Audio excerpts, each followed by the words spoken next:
Hare Krishna, my dear devotees, welcome back to the daily readings of Srila Prabhupada's books, right here at the Haven, which is in Hythe, Kent, southeast England, just a stone's throw from the English Channel. And there's a very nice walkway along the channel. It's a beautiful walk for morning walks. And okay, we hope that you're all safe, well and safe, and happy as possible in these troubled times we live in. It's spreading everywhere. There's quarreling. Kali Yuga means quarreling, and it's everywhere. But here's the solution, both individually and collectively, to keep our minds hearing every day, submissively and with attention, rapt attention and affection, Śrīmad-Bhāgavatam, in the assembly of like-minded devotees. Śrīmad-Bhāgavatam Mahima Stotram by Srila Sanatana Goswami explains why this is true. It goes like this. Sarva Shastrabdi Piyusha Sarva Vedaika Satpala Sarva Siddhanta Ratnaja Sarva Lokaika Drikprada. O nectar from the ocean of all scriptures, singular fruit of all the Vedas, rich mine of the precious gems of all conclusive truths, you are the only giver of sight to all the worlds. Sarva Bhagavata Purāṇa Śrīmad-Bhāgavata Prabho Kali Dvandoditaditya Shri Krishna Parivartita. O life air of all the Supreme Lord's devotees, O Master Śrīmad-Bhāgavatam, you are the sun risen in the darkness of Kali. You are the exact image of Shri Krishna. Paramananda Pataya Prema Varshakshadayate Sarvada Savasevyaya Shri Krishnaya Namostume. I bow down to you, who are supremely blissful to read. Your every syllable pours down a flood of prema. You can always be served by everyone. You are Shri Krishna himself. Madeka Bando Matsangin Madguro Man Mahadana Man Nistadaka Mad Bhagya Mad Ananda Namostute. My only friend, my constant companion, my spiritual master, my great wealth, my savior, my good fortune, my source of ecstasy, I bow down to you. Asadu Saduta Dayin Atini Chochata Kada Hanamun Chakada Chenmam Premna Ret Kanta Yogspura. O bestower of saintliness to the unsaintly, O exalter of the most fallen, please, never leave me. Always appear in my heart and my voice with pure love. Om Namo Bhagavate Vasudevaya. Om Namo Bhagavate Vasudevaya. Om Namo Bhagavate Vasudevaya. So we reached the 32nd chapter of Canto 3, Entanglement in Fruitive Activities. We're beginning with text 23 as Kapila Dev continues his instructions. Engagement in Krishna consciousness and application of devotional service unto Krishna make it possible to advance in knowledge and detachment, as well as in self-realization. Purport. It is said by less intelligent men that bhakti yoga, or devotional service, is meant for persons who are not advanced in transcendental knowledge and renunciation. But the fact is that if one engages in the devotional service of the Lord in full Krishna consciousness, he does not have to attempt separately to practice detachment or to wait for an awakening of transcendental knowledge. It is said that one who engages unflinchingly in the devotional service of the Lord actually has all the good qualities of the demigods develop in him automatically. One cannot discover how such good qualities develop in the body of a devotee, but actually it happens. There is one instance where a hunter was taking pleasure in killing animals, but after becoming a devotee, he was not prepared to kill even an ant. Such is the quality of a devotee. Those who are very eager to advance in transcendental knowledge can engage themselves in pure devotional service without wasting time in mental speculation. For arriving at the positive conclusions of knowledge and the absolute truth, the word Brahmadarsanam is significant in this verse. Brahmadarsanam means to realize or to understand the transcendence. One who engages in the service of Vasudeva can actually realize what Brahman is. If Brahman is impersonal, then there is no question of darshanam, which means seeing face to face. Darshanam refers to seeing the Supreme Personality of Godhead, Vasudeva. Unless the seer and the seen are persons, there is no darshanam.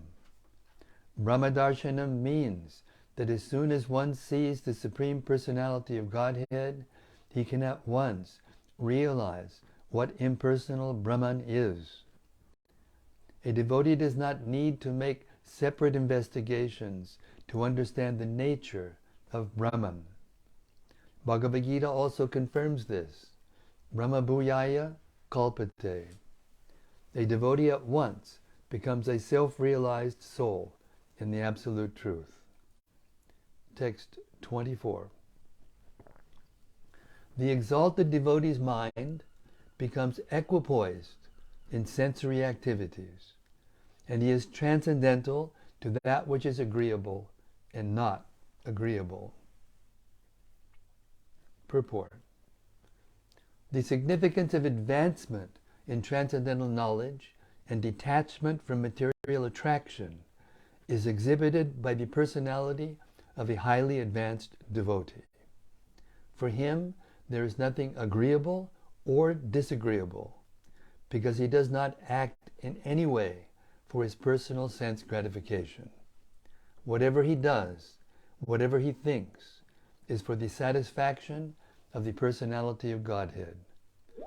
Either in the material world or in the spiritual world, his equipoised mind is completely manifested.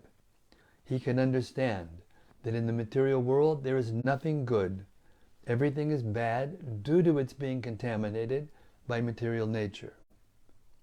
The materialist's conclusions of good and bad, moral and immoral, and so on, are simply mental concoction or sentiment.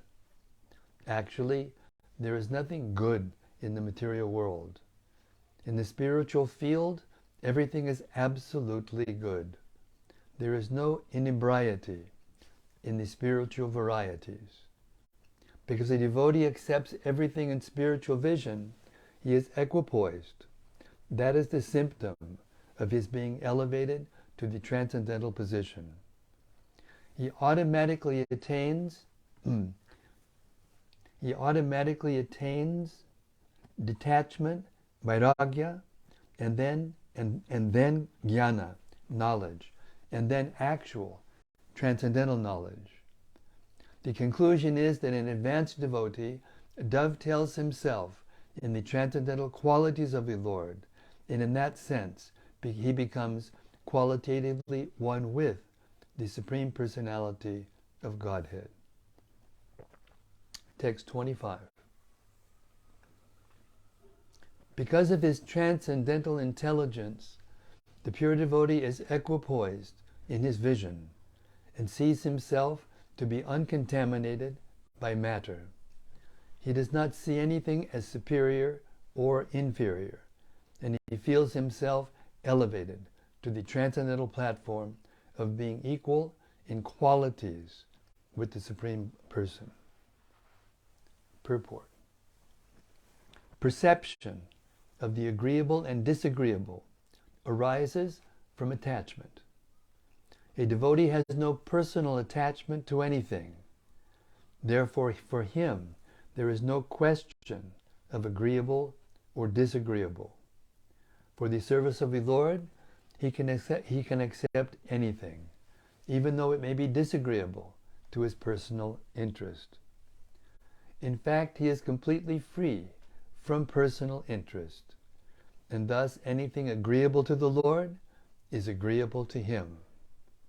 For example, for Arjuna, at first fighting was not agreeable, but when he understood that the fighting was agreeable to the Lord, he accepted the fighting as agreeable.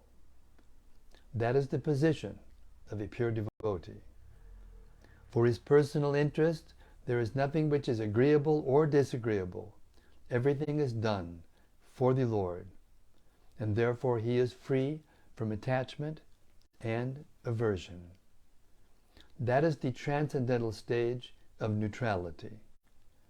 A pure devotee enjoys life in the pleasure of the Supreme Lord. Text 26. The Supreme Personality of Godhead alone is complete transcendental knowledge, but according to the different processes of understanding, he appears differently, either as impersonal Brahman, as Paramatma, as the Supreme Personality of Godhead, or as the Purusha Avatar. Purport. The word Drishyadibi is significant. According to Jiva Goswami, Drishi means jnana, philosophical research. By different processes of philosophical research under different concepts, such as the process of Jnana Yoga, the same Bhagavan, or Supreme Personality of Godhead, is understood as impersonal Brahman. Similarly, by the eightfold yoga system, he appears as the Paramatma. But in pure Krishna consciousness, or knowledge in purity, when one tries to understand the absolute truth, one realizes him as the Supreme Person. The impersonal transcendence is realized simply on the basis of knowledge. The words used here, Paramatmeshwarak Puman, are all transcendental, and they refer to the Supersoul. Supersoul is also described as Purusha, but the word Bhagavan directly refers to the Supreme Personality of Godhead, who is full in 6 opulences: wealth, fame, strength, beauty, knowledge, and renunciation. He is the personality of Godhead in different spiritual skies. The various descriptions of Paramatma, Vishwara, Ishwara, and Puman indicate that the expansions of the Supreme Godhead are unlimited.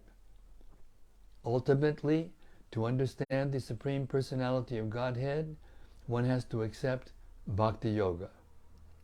By executing Jnana Yoga or Dhyana Yoga, one has to eventually approach the Bhakti Yoga platform. And then Paramatma, Ishwara, Puman, and so on are all clearly understood. It is recommended in the 2nd canto of Śrīmad-Bhāgavatam that whether one is a devotee or fruitive actor or liberationist, if he is intelligent enough, he should engage himself with all seriousness in the process of devotional service. It is also explained that whatever one desires, which is obtainable by fruitive activities, even if one wants to be elevated to higher planets, can be achieved simply by the execution of devotional service. Since the Supreme Lord is full in 6 opulences, he can bestow any one of them upon the worshipper. The one Supreme Personality of Godhead reveals himself to different thinkers as the Supreme Person, or impersonal Brahman, or Paramatma. Impersonalists merge into the impersonal Brahman, but that is not achieved by worshipping the impersonal Brahman. If one takes to devotional service and at the same time desires to merge into the existence of the Supreme Lord, he can achieve that. If someone desires at all to merge into the existence of the Supreme, he has to execute devotional service. The devotee can see the Supreme Lord face to face, but the jnani, the empiric philosopher, and the yogi cannot. They cannot be elevated to the positions of associates of the Lord. There is no evidence in the scriptures stating that by cultivating knowledge or worshipping the impersonal Brahman, one can become a personal associate of the Supreme Personality of Godhead. Nor by executing the yogic principles can one become an associate of the Supreme Godhead. Impersonal Brahman, being formless, is described as adrishya because the impersonal effulgence of Brahmajyoti covers the face of the Supreme Lord. Some yogis see the four-handed Vishnu sitting within the heart, and therefore in their case also the Supreme Lord is invisible. Only for the devotees is the Lord visible. Here the statement Drishyadibi is significant. Since the Supreme Personality of Godhead is both invisible and visible, there are different features of the Lord. The Paramatma feature and Brahman feature are invisible, but the Bhagavan feature is visible. In the Vishnu Purāṇa, this fact is very nicely explained. The universal form of the Lord and the formless Brahman, effulgence of the Lord, being invisible, are inferior features. The concept of the universal form is material, and the concept of the impersonal Brahman is spiritual. But the highest spiritual understanding is the personality of Godhead. The Vishnu Purāṇa states, Vishnur Brahma Sarupena Swayam Eva Vyavastitaha. Brahman's real feature is Vishnu, or the Supreme Brahman is Vishnu. Swayam Eva, that is his personal feature. The Supreme Spiritual Conception is the Supreme Personality of Godhead. It is also confirmed in Bhagavad-Gita, Yadgatva Nanivartante Taddama Paramam Mama. That specific abode, called Paramam Mama, is the place from which once one attains it, one does not return to this miserable, conditional life. Every place, every space, and everything belongs to Vishnu. But where he personally lives is Taddama Paramam, his supreme abode. One has to make one's destination the supreme abode of the Lord. Srila Prabhupada Ki Jai. Such a wonderful purport. Text 27.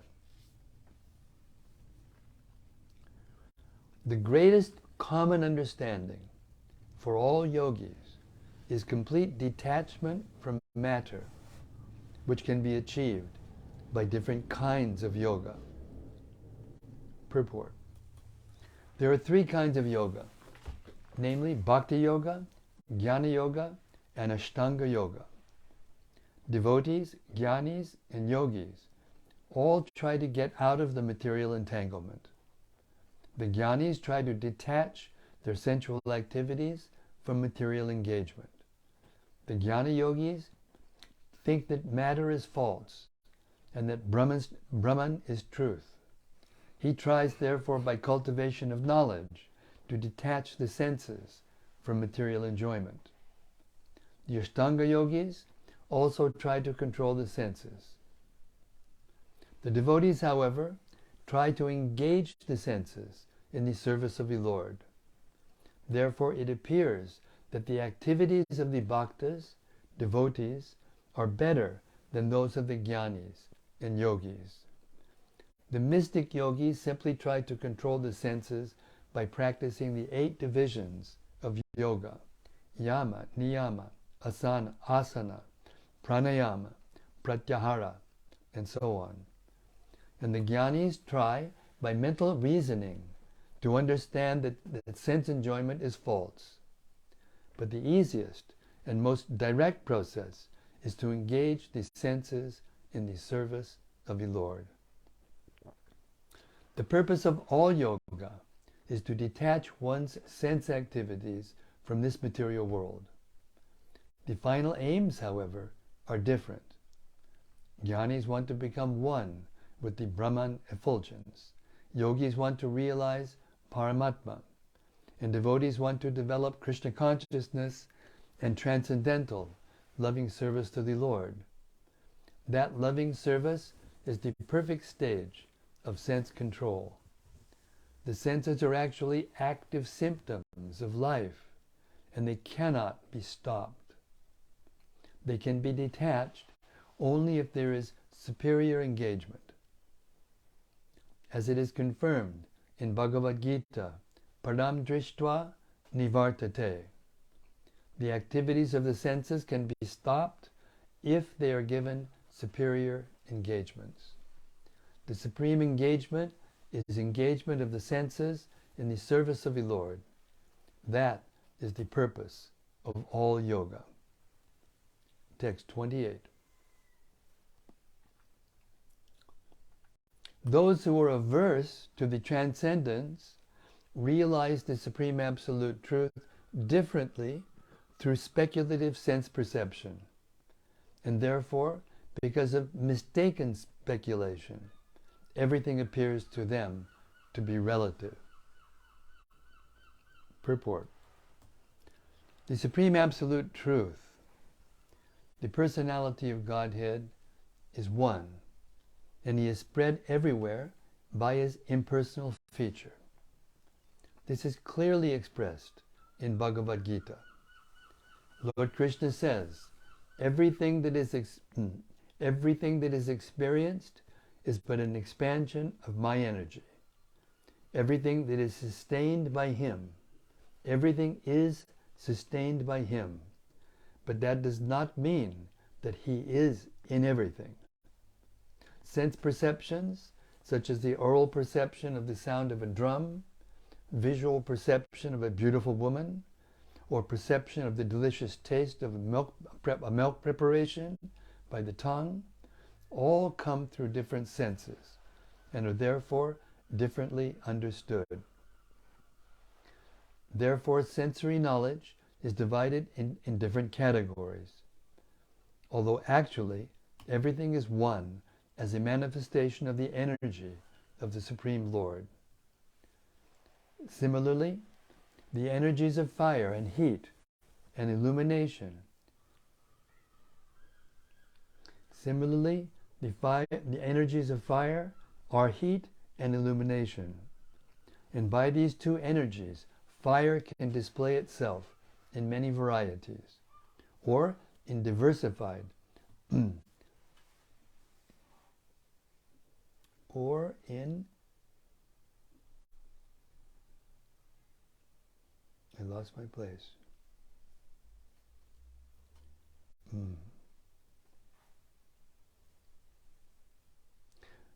I'll back up a little bit.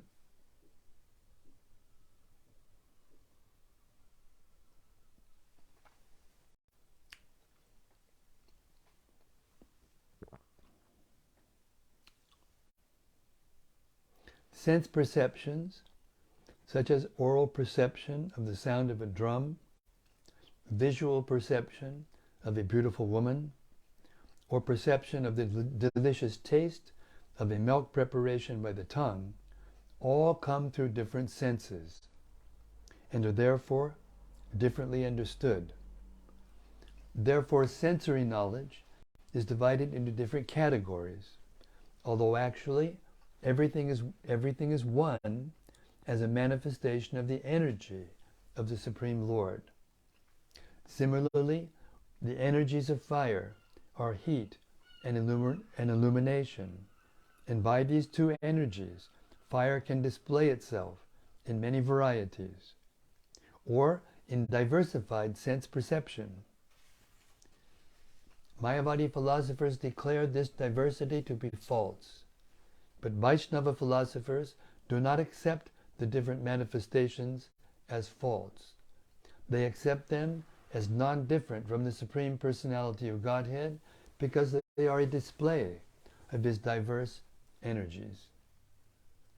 The philosophy that the Absolute is true and this creation is false, Brahma Satya, Jagan Mithya, is not accepted by Vaishnava philosophers. The example is given that although all that glitters is not gold, this does not mean that a glittering object is false. For example, an oyster shell appears to be golden. This appearance of golden hue is due only to the perception of the eyes. But that does not mean that the oyster shell is false. Similarly, by seeing the form of Lord Krishna, one cannot understand what He actually is. But this does not mean that He is false. The form of Krishna has to be understood as it is described in the books of knowledge, such as Brahma Samhita, Ishvara Parama Krishna, Satchidananda Vigraha. Krishna, the Supreme Personality of Godhead, has an eternal, blissful, spiritual body. By our imperfect sense perception, we cannot understand the form of the Lord. We have to acquire knowledge about Him. Therefore it is said, here, Jnanam Ekam. Bhagavad-Gita confirms that they are fools who simply upon seeing Krishna consider Him a common man. They do not know the unlimited knowledge, power, and opulence of the Supreme Personality of Godhead. Material sense speculation leads to the conclusion that the Supreme is formless. It is because of such mental speculation that the conditioned soul remains in ignorance, under the spell of illusory energy. The Supreme Person has to be understood by the transcendental sound vibrated by Him in Bhagavad-Gita, wherein He says that there is nothing superior to Himself. The impersonal Brahman effulgence is resting on His personality. The purified, absolute vision of Bhagavad-Gita is compared to the river Ganges. Ganges water is so pure that it can purify even the asses and cows. But anyone who, disregarding the pure Ganges, wishes to be purified instead by the filthy water flowing in a drain, cannot be successful. Similarly, one can successfully attain pure knowledge of the Absolute only by hearing from the Absolute Himself. In this verse it is clearly said that those who are averse to the Supreme Personality of Godhead speculate with their imperfect senses about the nature of the Absolute Truth. The formless Brahman conception, however, can be received only by oral reception and not by personal experience. Knowledge is therefore acquired by oral reception. It is confirmed in the Vedanta Sutra, Shastra Yonit Vat. One has to acquire pure knowledge from the authorized scriptures. So-called speculative arguments about the absolute truth are therefore useless. The actual identity of the living entity is his consciousness, which is always present while the living entity is awake, dreaming, or in deep sleep. Even in deep sleep, he can perceive by consciousness whether he is happy or distressed. Thus, when consciousness is displayed through the medium of these subtle and gross material bodies, it is covered. But when the consciousness is purified, in Krishna consciousness, one becomes free from the entanglement of repeated birth and death. When uncontaminated, pure knowledge is uncovered from the modes of material nature, the actual identity of the living entity is discovered. He is eternally a servitor of the Supreme Personality of Godhead. The process of uncovering is like this. The rays of sunshine are luminous, and the sun itself is also luminous. In the presence of the sun, the rays illuminate just like the sun. But when the sunshine is covered by the spell of a cloud or by Maya, then darkness, the imperfection of perception, begins. Therefore, to get out of the entanglement of the spell of nations, one has to awaken his spiritual consciousness, or Krishna consciousness, in terms of the authorized scriptures. Srila Prabhupada ki jai. What a purport. Text 29.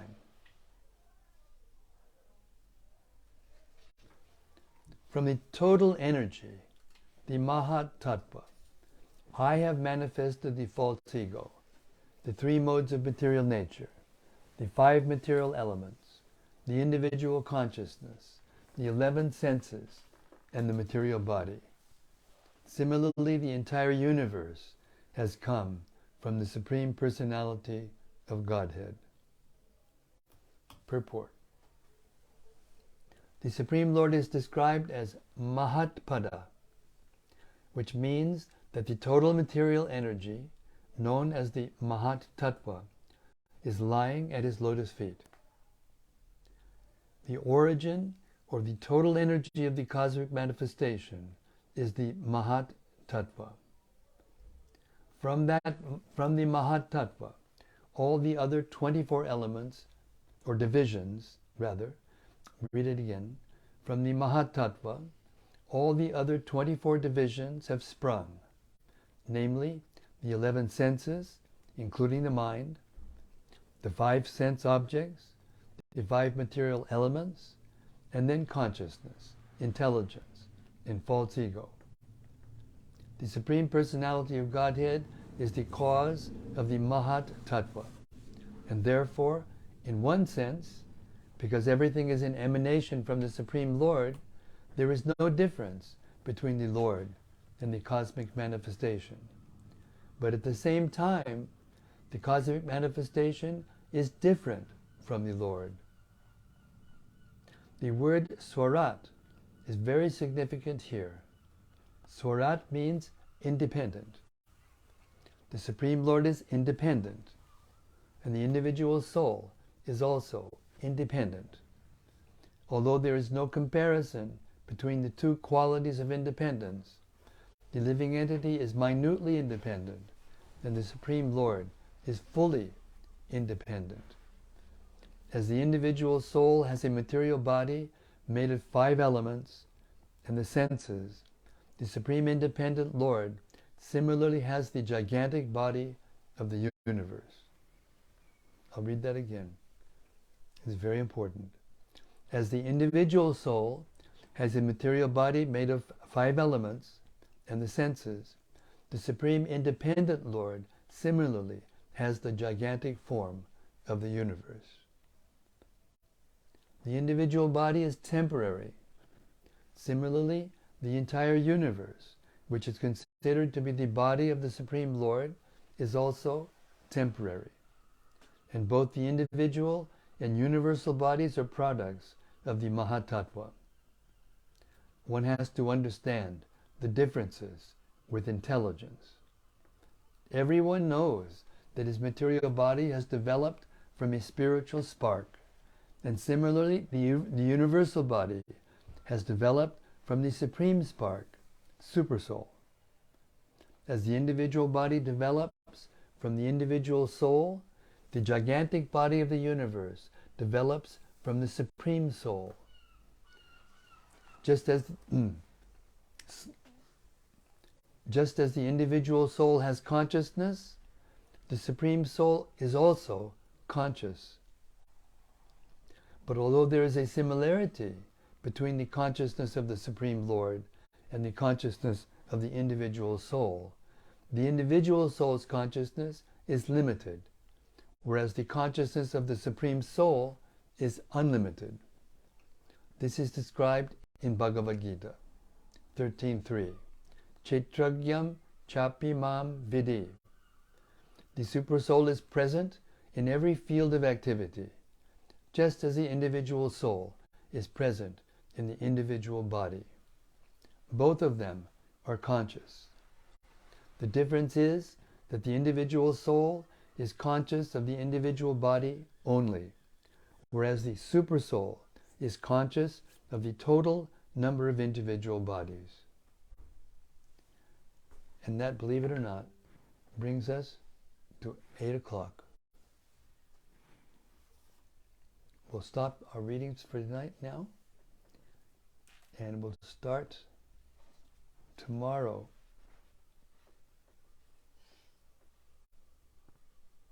The reason I'm hesitating is because there's differences of opinion going on over here.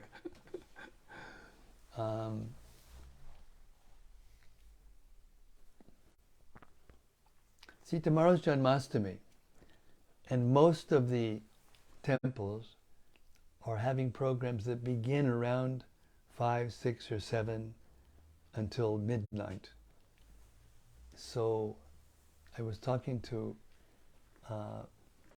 Abhay today, and we've decided that it's not really practical to have the reading tomorrow night at 7.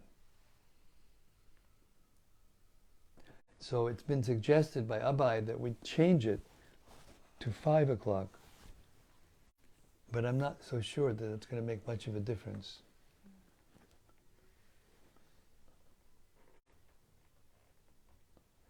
Okay, stay tuned, and I will send a message tomorrow early enough so that everyone can know what's going to happen after we sort out whether or not we're going to have it, and if we are going to have it, what time it's going to be.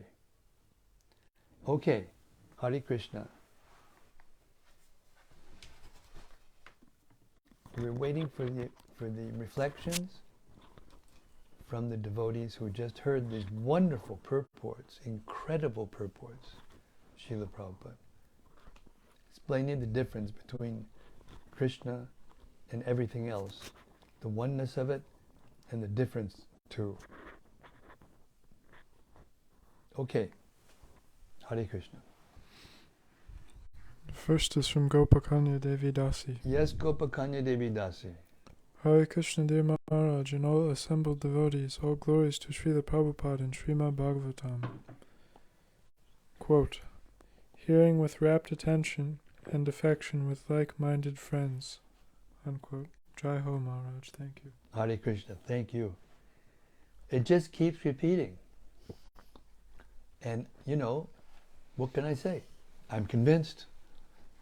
After repeated hearing, after experiencing for myself, the difference in my consciousness, when I do this every day, no matter what, almost, the sense of being at home, the sense of satisfaction of the mind and intelligence, the senses, are unmistakable. They're obvious. It's obvious. It's palpable, as we say in English. Palpable means perceivable, directly. Yes, yes. Tangible. Yes. Hare Krishna. And from Bhakta Christopher. Yes, Bhakti Christopher. Hare Krishna Guru Maharaj, please accept my humble obeisances. All glories to Srila Prabhupada. Jai, all glories to Prabhupada.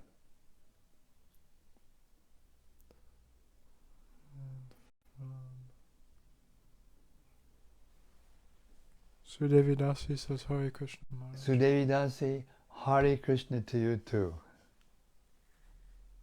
And from Rati Manjari, Yes, Rati, Hare Krishna.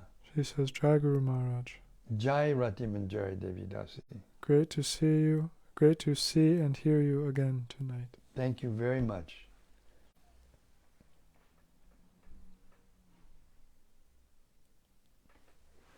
From Pranav Handa.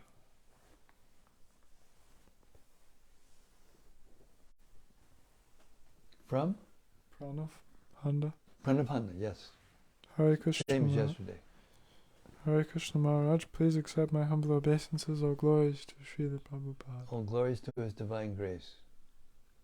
And from Gauranga Gopal. All glories to the process of hearing from His divine grace together. Gauranga Gopal. Oh, Hare Krishna. Hare Krishna Maharaj, thank you for reading tonight. I noted this amazing part of verse 28 purport. Quote, the purified absolute vision of Bhagavad-Gita is compared to the river Ganges. Ganges water is so pure that it can purify even the asses and cows.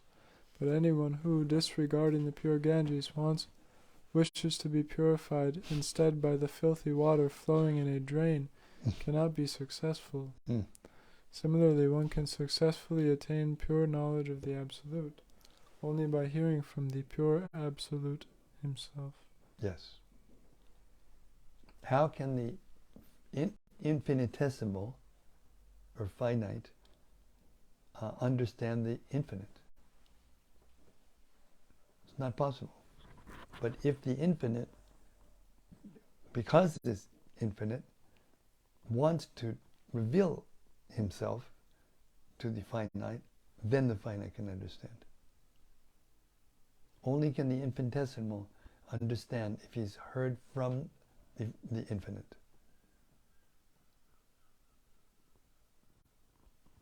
And that's what the Parampara System is. It's like a current flowing through the hearts of special souls who have agreed to accept it without question. Well, not that they don't question, but without challenging, without arguing. They've agreed to repeat what they've heard from their spiritual master in the line without changing it. And there's potency. That's where the potency comes from. And if we change it, everything becomes confused. Hare Krishna. From Vrajaloka Devi Dasi. Yes, Brajaloka. Hare Krishna Guru Maharaj, please accept my humble obeisances and all glories to Srila Prabhupada. Thank you for today's reading. It was very useful and sobering today to hear about the detached and balanced position of the pure devotee, and how the perception of all unpleasantness comes from attachment. How can we practice this kind of detachment and balance in our daily lives, even though we actually still have a lot of attachment and are not at that level? Yeah, you have to come to the level. You can't stay at that level and not be at that level at the same time.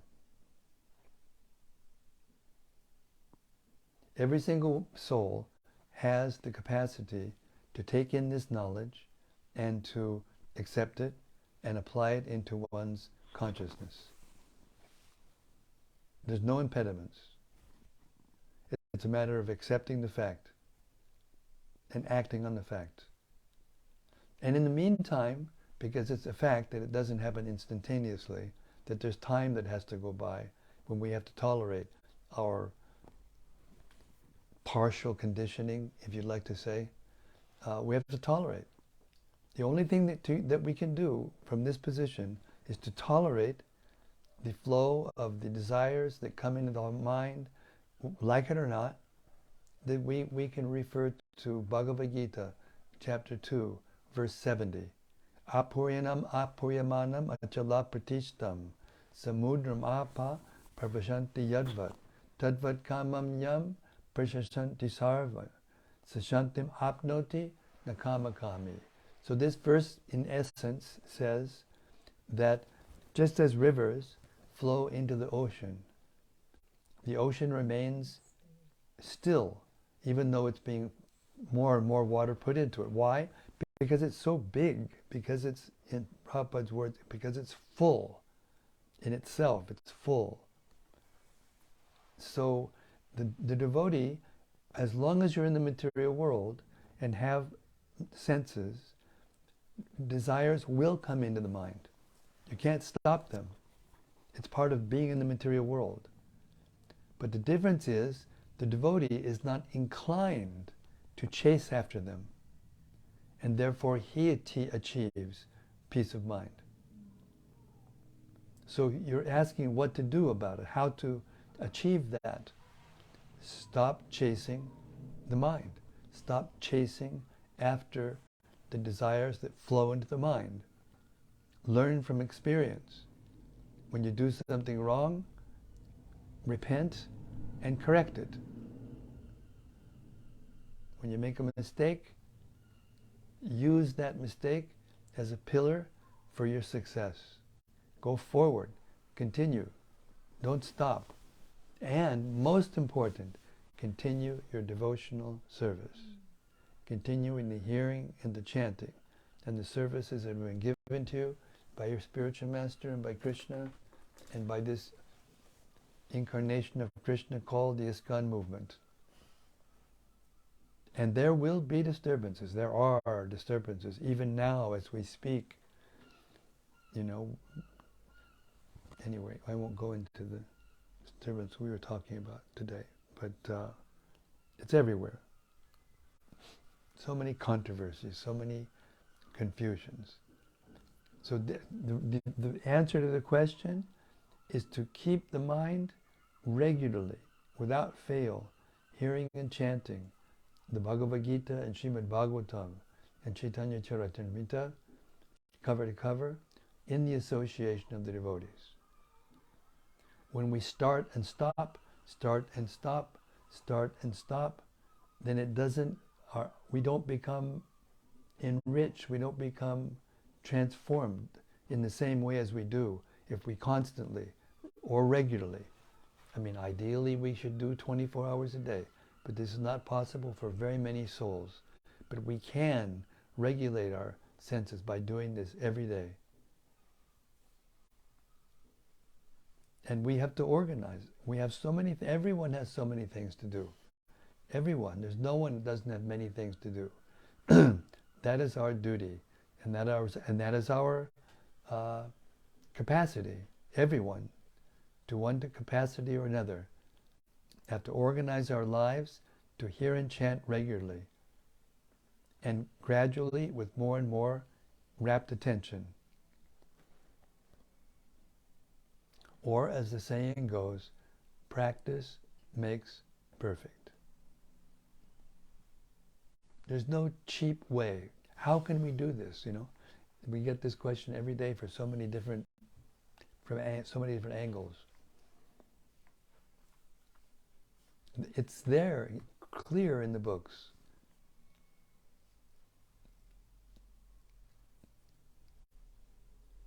Now we just have to do it.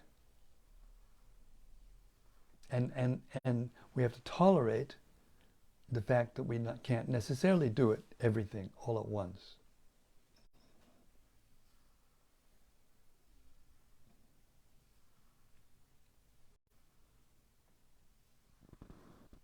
The mind is, by nature, in the material world, dissatisfied.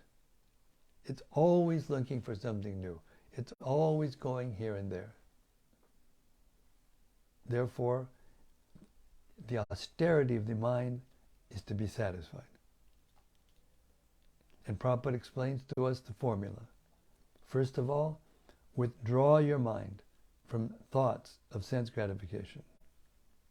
Every time it goes there, withdraw it back, because it's dirty and it feels horrible. And the second pillar is to train the mind how to always be doing good for others. This takes the mind off of oneself. And third, hearing and chanting regularly the Vedic scriptures. This will give one a peaceful mind, and that is an austerity. It's the greatest austerity. Hare Krishna. I got a little carried away. What time is it? Sorry about that. This is also from Vrajaloka. Yes, Brajaloka. There was another phrase that really stuck in my mind. Quote, the ultimate goal of one's journey should be no other than the supreme abode of the Lord. Unquote. If I could keep that in mind at all times, it would be very easy to make good decisions and see life's events properly. But your daily readings help me to do this, so that I don't forget these most important things. Thank you so much for your service, your servant Vrajaloka Devi Dasa. That's it. That's the essence of what I just said. Thank you so much for receiving it so nicely. Hare Krishna. And from Daitari Hari. Yes, Daitari Hari. Hare Krishna Maharaj, thank you for tonight's reading. I was really appreciating tonight how Prabhupada is able to explain so comprehensively the Lord and His energies, in the sense of them being fully connected, but at the same time different. I like the point he made. Quote, although all that glitters is not gold, this does not mean that the glittering object is false. Unquote. As a way to explaining that nothing we see is ultimately false, but there are distinctions between things in terms of their quality and significance.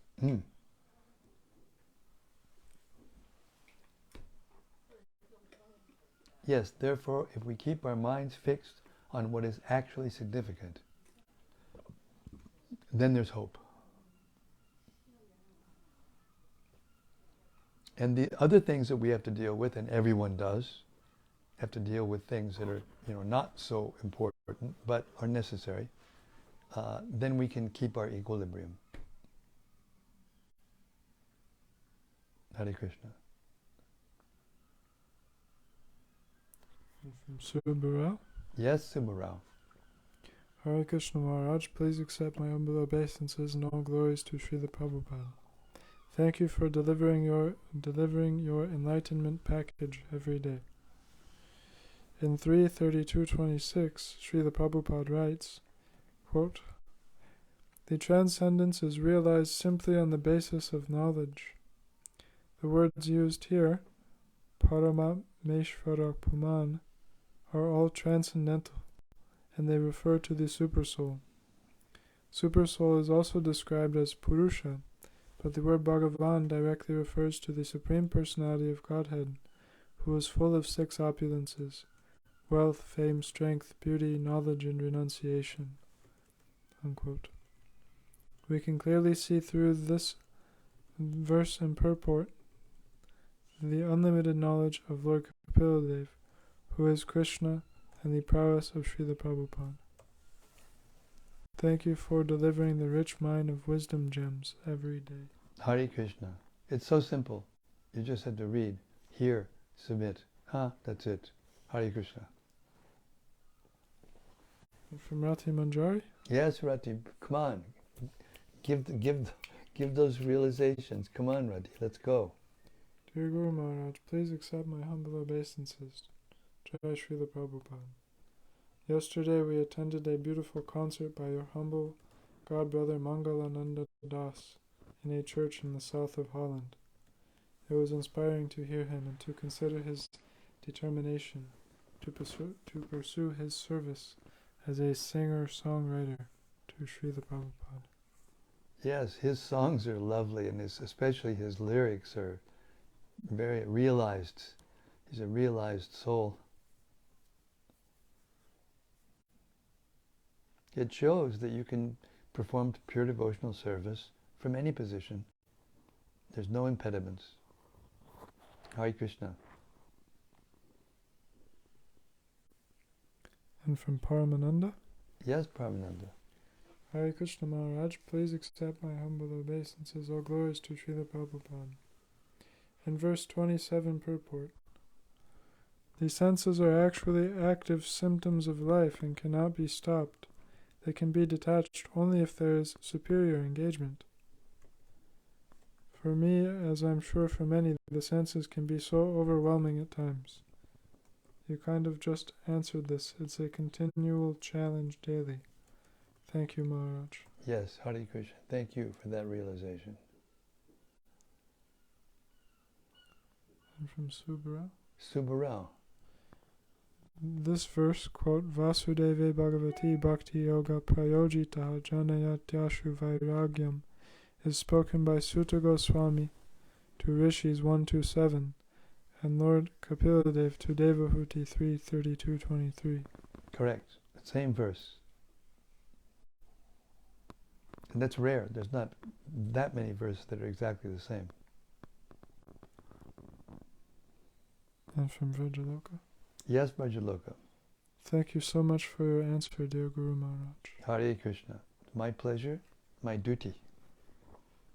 As from Anandamurti Devidasa. Yes, Anandamurti. Dear Guru Maharaj, please accept my humble obeisances. All glories to Srila Prabhupada.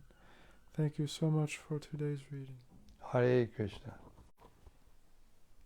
And thank all of you for your lovely reflections day after day. They're sweet, they're getting sweeter, they're getting more mature, and it's the proof of the pudding. Proof of the pudding that the regular hearers are getting something from these readings. It's very completely fulfilling for me. Thank you so much. Śrīmad-Bhāgavatam ki jai. Samaveda Bhakta Brinda ki jai. Gaur Premanandi Hari Hari Bol. See you tomorrow night, or maybe it's tomorrow afternoon, or maybe not at all. We'll let you know tomorrow. Hare Krishna. Hare Krishna.